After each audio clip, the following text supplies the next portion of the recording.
كان إبراهيم بن أدهم في البحر، وهبت ريح واضطربت السفن، وبكى الناس، فقيل لبعضهم: هذا إبراهيم بن أدهم، لو سألته أن يدعو الله.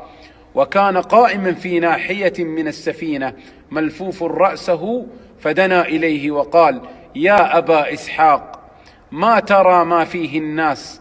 فرفع رأسه وقال: اللهم أريتنا قدرتك فأرنا رحمتك. فهدأت السفن.